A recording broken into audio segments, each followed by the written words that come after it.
fine arts in 1989. I'm an alumni of ArtCenter. It's a long time ago, very long time ago, but I remember it. So what do you do now? I am the founder of Stockpot Images, and what we do is not soup. We specialize in cannabis imagery, everything from fine art, illustration, video, but our bulk is in digital images. Photographs from seed to sale, 2-year-olds and 9-year-olds, diversity in not only, for everywhere, everything from every minority to LGBT, to also science, medical, tabletop, food, everything a stock agency would offer. We have all those categories, and right now we're founded on 4/20. Nice. 2015. Woohoo! And we are now, I started with about 23 photographers and just under 3,000 images. Today we're at almost 190 photographers from around the world, from South Africa to Canada, Europe, Eastern Europe, South America, of course the States, Canada, and over 16,000 images, all exclusive to Stockpot. Amazing. So how did the idea for Stockpot come about? The idea came about 2 ways. One is from a family member who is suffering from a autoimmune disease and decided to try cannabis. And as she was using it, I looked at her and I thought, man, that does not look like a stoner. Right? Because before Stockpot, I had no affiliation at all with cannabis. And so looking at her, I thought, that is not a stoner. And then I went to Getty Images and a few other Corbis, alum, and typed in cannabis. Well, back then I would say marijuana, pot, weed. And all the images came up were stereotypes. Very disturbing, because I feel stereotypes are a way for people to put things they're afraid of into a box. Everything from stereotyping a minority to sexual preference to just about anything. If you don't understand it, you're going to put them in this little box and say, okay, it's safe in there, that's who they are, without really trying to delve deeper into what it is. So I was appalled, and then I took a shower and decided to start Stockpot. It wasn't called Stockpot then, but that was January 8th. And by February 1st, I had applied for my LLC. Launched 2 more months after that. We were just trademarked. We finally got our trademark last August. Only because you cannot trademark cannabis because it's a straight Schedule 1 drug. Well, heroin, meth, cocaine. And there's a good story why that is too. But since we're ancillary, which means we do not touch the plant, unlike this, I do touch the plant a lot. And so we are able to trademark and get a bank account. Whereas if you're actually touching a plant, it's all cash. You have to pay your taxes in cash. You have to store your money in vaults.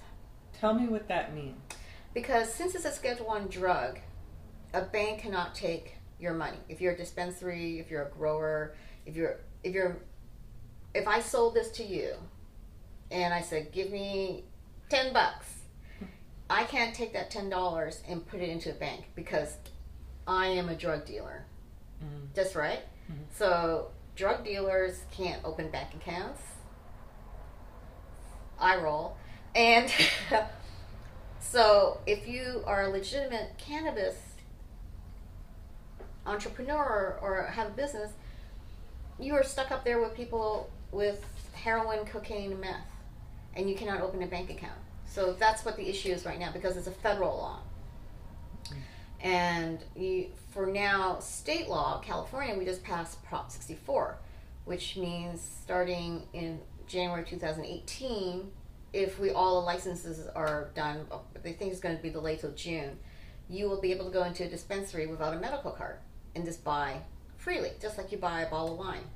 Colorado, Oregon, Washington, Alaska, DC, California. There's 27 states now that have some form of legalization, medical and or recreational. But actually we call it adult use, because when you say recreational, woohoo, we're going camping. I actually say adult use. So that's how, off the subject of why I started, but that's the whole story about stockpot. So, but that was probably one of the challenges or one of the hurdles in terms of getting your business off the ground. It took me, I was banking at this one bank for 30 years. I walked in, I said, I just got my LLC, I want to open up a bank account. And they said, oh, congratulations, what is it? I said, stockpot. And they said, well, what do you do? And I said, it's a image company. We specialize in cannabis, photography. He said, no, we can't open it. We have to put you under review for 2 weeks. And I asked them, what business would not be open if you had to, everyone came in here and said, I won't open up a business account. You said, well, you gotta wait 2 weeks. And so that day I said, you gotta write me 2 checks for both of my accounts. I'm closing both of them now and I'm leaving. So I left, went to another bank, got accepted there, deposited everything I had into that bank. So even then, since I was ancillary, I still had an issue with banking. What were some of the other challenges or in terms of figuring out how to do this business?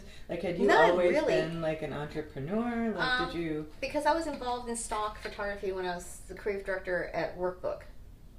And Workbook is a photography directory. It's been around for about 40 years. And so we also had an arm that did stock photography. So I was creative director of that as well. So I learned stock photography from there. And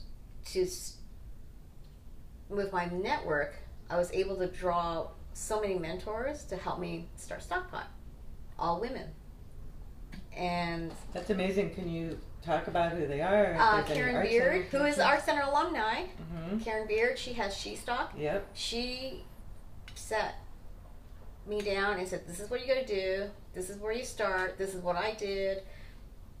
Amazing mentor. Ellen Herbert, another one who's a big supporter of ArtCenter. She hires a lot of ArtCenter photographers, producer. Same thing. She has a stock agency. She said, this is what you got to do. This is how you're going to price. Da-da-da. And Sarah Fix from Blend Images, she said, okay, again. So I had the fastest education of how to build this business by women. And the great thing about that is the plant, the one that produces the flower, this that we see here, is only the female plant. The male plant you have to kill. Because if it blooms, it pollinates all the females and you only get seeds. So again, we're in a very female-based industry where the women produce the medicine, right? And the men just kind of hang around and say, okay, hello ladies. And if you have a male in your garden, you go out there and you burn that sucker. Because then you lose your whole crop. Yeah, you put a bag over it and you run across the street, dump it in someone else's garbage can, hose down your plants, and then you're okay.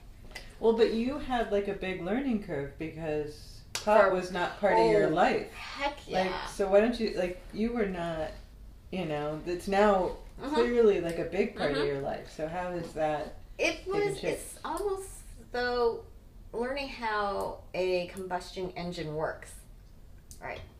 You have to take it apart, put it back together and say, okay, this is how it works. The same thing with cannabis. I had to do a lot of reading. Some of it I had to fake my way through. Say, yes, exactly.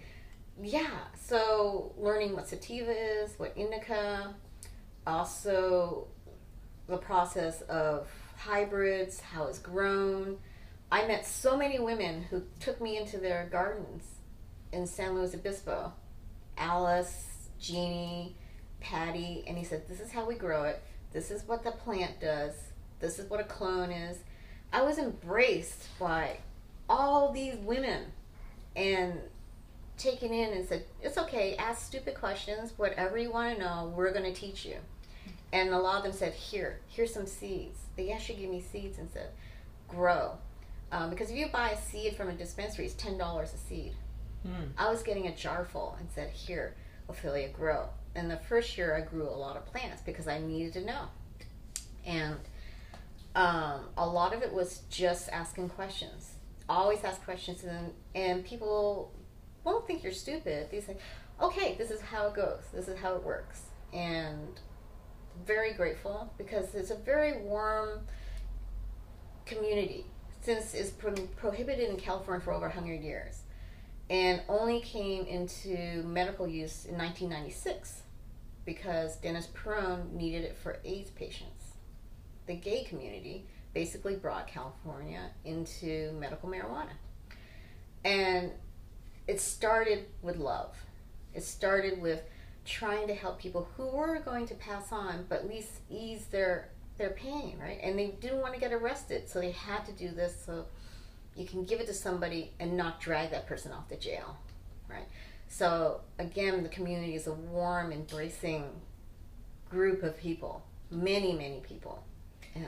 So what was involved in terms of developing like a business model that would work? Well, good thing about stock photography is a proven business model. Getty, Corvus.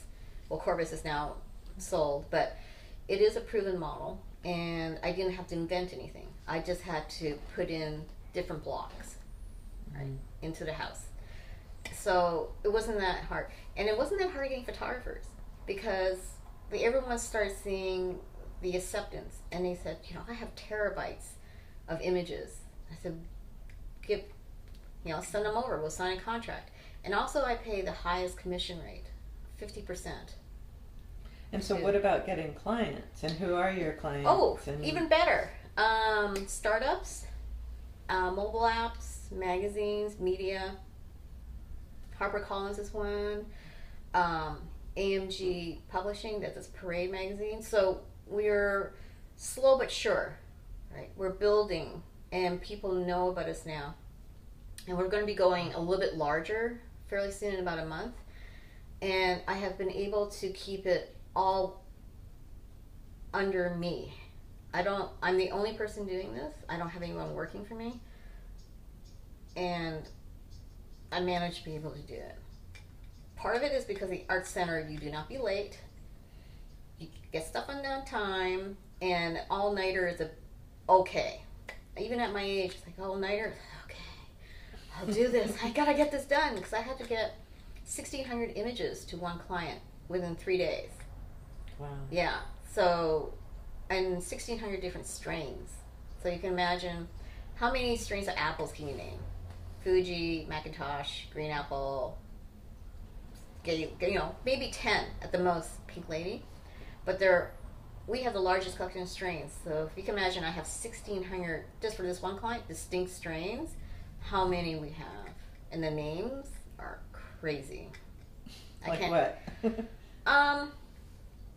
Everything from the big ones, like OG Kush or Blue Dream, Girl Scout cookies, which are now going to be called GSC because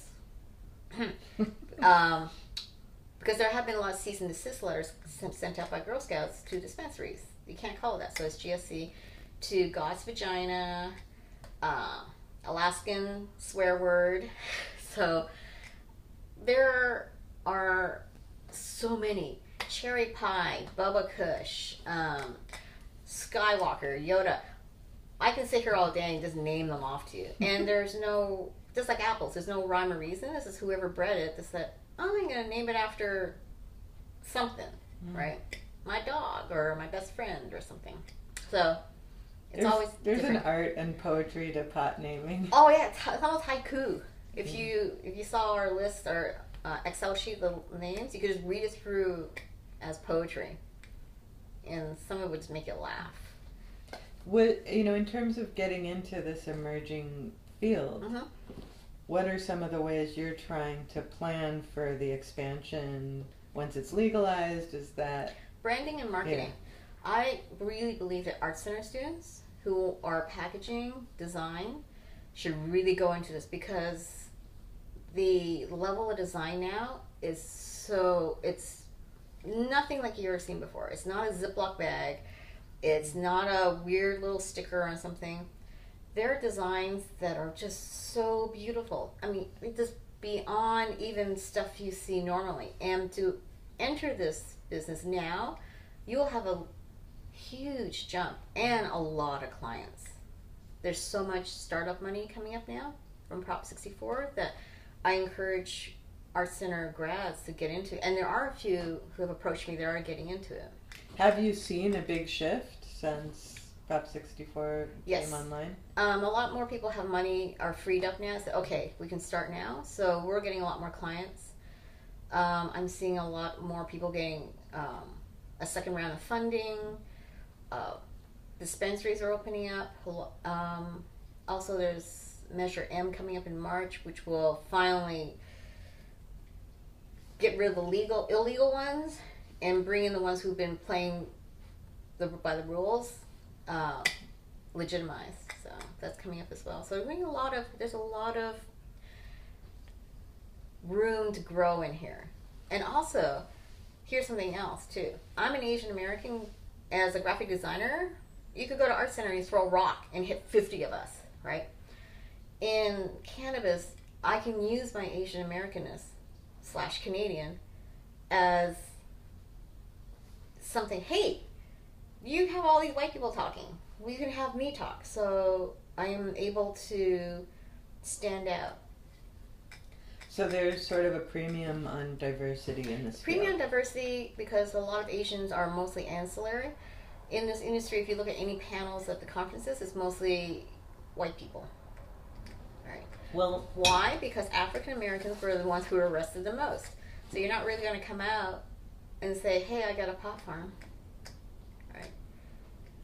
is there like an activism component to what you're doing in Yes. terms of... Changing the face of cannabis. Because right now, I would say most people are going to say, stoner. You have that vision of someone with a rainbow colored hat, googly eyes, on a couch with a bong, blowing smoke into some cat's face. But it's not. It's moms, it's grandmothers, it's grandfathers, it's everybody. And some people you wouldn't think, oh yeah, I smoked. You do, right? Mm-hmm. So we are amongst you. You just don't know, or people just don't talk about it. Well, so you've been part of a lot of media and press about women entrepreneurs in the cannabis world. Is that a thing? Is it a field that's particularly open to women? 63% of the women of the cannabis industry entrepreneurs are women. 63%. And why is that? Why do you think? Because it's a new industry. You can go into it. It is, I think, is really attuned to being a woman. Not only because it's a female plant, but it's also about healing. It's medicine, and also the entry level. If you want to do edibles, right? If you want to make medicine, you could almost go back into the prehistoric days or whatever. It's the women who are making food, who are making medicine, and so it applies right directly into cannabis. Is there like kind of a community where you support each other? And lots. There's so many Facebook groups that I belong to, and associations. We also have. I have Asian Americans for Cannabis Education. It's for Asian Americans. Mm-hmm. So there's a lot. There's a lot of support out there. So what are some of your long-term goals for your business? Like, where do you hope to go? We're there. We're actually providing images that are not stereotypical. We're also providing images of the plant. Many, many images, videos. I think for us now it's just to keep growing and just keep adding. Just keep adding, keep talking. Because right now we're new, but in a few years we'll be established, and so we just keep forward. You've worked in other fields. You know, this is, I don't know if it's a second career for you, but it's definitely like a different term because you had been working in magazines and in the film industry. How does this sort of feel, compared to what you did before? I think it's all. I don't think anyone should have one career. You should have at least 4, because if you want to stay excited about waking up every day, like, okay, I'm gonna do this today.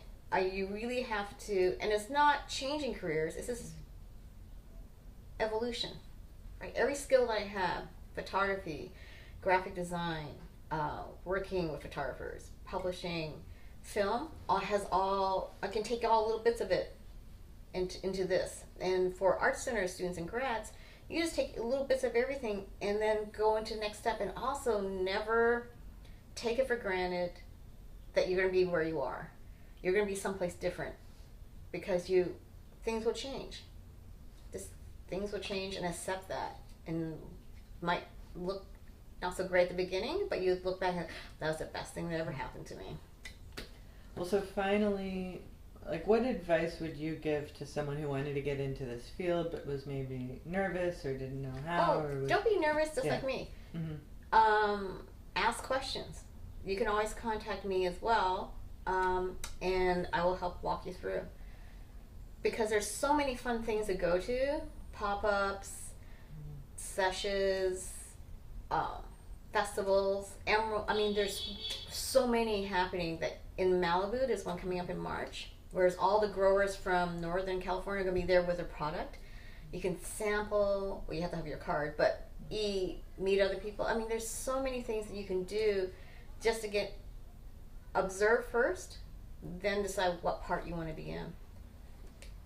Awesome. Do we have any questions or anything? All right. Thank you. Thank you. Thank you so much.